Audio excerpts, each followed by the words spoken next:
Counselling किया जाएगा emergency point operation और इमरजेंसी रूट रिलीज बटन के बारे में। सबसे पहली चीज़ तो ये है कि हमें ये इसमें पता होना चाहिए कि किन परिस्थितियों में इनका प्रयोग हम करेंगे, EWN का, EWYN का। उसके लिए अगर जैसे आपका पॉइंट जोन है, पॉइंट जोन का कोई ट्रैक सर्किट आपका रेड है या किसी अन्य वजह से आप पॉइंट को ऑपरेट नहीं कर पा रहे हो, तो उस परिस्थिति में हमें EWN का प्रयोग करना पड़ेगा। प्रयोग करने से पहले कुछ सावधानियां हमको बरतनी है, जिनका भी हमें मतलब विशेष ध्यान रखना है। इससे मास्टर अक्सर गलती करते हैं। सबसे पहले तो साइट का फिजिकली वेरिफिकेशन बहुत जरूरी है, EWN के केस में भी और EWYN के केस में भी। दोनों का प्रयोग करने से पहले आपको साइट का फिजिकल वेरिफिकेशन कराना है कि साइट पर कोई ऑब्स्ट्रक्शन तो नहीं है। अगर ट्रैक रेड है तो कुछ वहां वाहन तो नहीं खड़ा हुआ है ट्रैक पर, ठीक है। ये सारा फिजिकल वेरिफिकेशन कराने के बाद जो स्टेशन मास्टर सबसे ज्यादा गलती करते हैं वो इमरजेंसी चाबी लगाना भूल जाते हैं। इमरजेंसी चाबी लगाना भूल जाएंगे, सील तोड़ेंगे, फटाफट उसको ऑपरेट करने की कोशिश करेंगे और वो पॉइंट ऑपरेट होगा ही नहीं या वो रूट रिलीज होगा ही नहीं, ठीक। तो स्टेप बाय स्टेप आप याद रखो। सबसे पहले फिजिकल वेरिफिकेशन आपको करना है, वो आपने कर लिया। इमरजेंसी चाबी आपको लगानी है। ये जो सील दी हुई है ये सील आप तोड़ेंगे, ठीक। उसके बाद अगर आपको EWN का प्रयोग करना है, मान लीजिए इमरजेंसी पॉइंट आपको चलाना है और मान लीजिए पॉइंट नंबर 204 आपको रिवर्स में चाहिए, एग्जाम्पल मान लेते हैं, ठीक। आपने इमरजेंसी चाबी लगाई, चाबी को घुमाया, ये सील आपने तोड़ी। उसके बाद अगर ये पॉइंट आपको नॉर्मल करना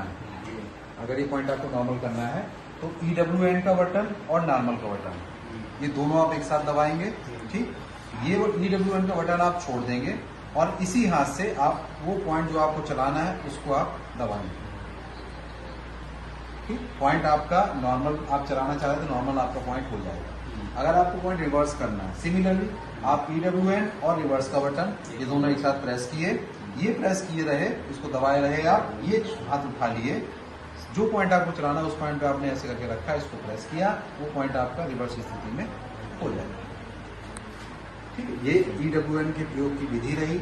अच्छा, अपना प्रयोग हो जाने के बाद आप जो मीटर काउंटर बढ़ेगा, मीटर काउंटर करने का उसकी आप रजिस्ट्री करेंगे, इसको रीसील कराएंगे, रीसीलिंग का मेमो आप देंगे सिग्नल कर्मचारी को, क्या इसको जो है इस काम के लिए किया गया तो इसको आप रीसील करिए।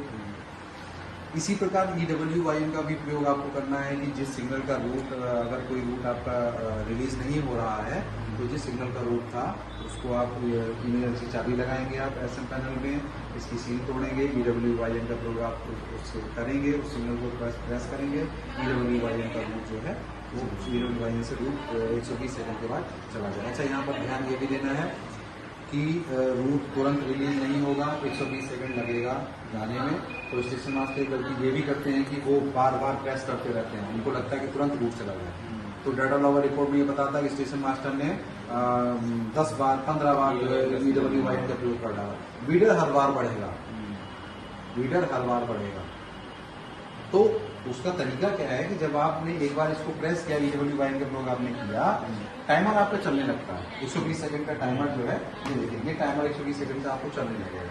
ये इंडिकेशन है कि इसने ऑर्डर ले लिया है, 120 सेकंड बाद रूट आपका जो है रिलीज हो जाएगा, ठीक। कोई कंफ्यूजन इसमें? ठीक।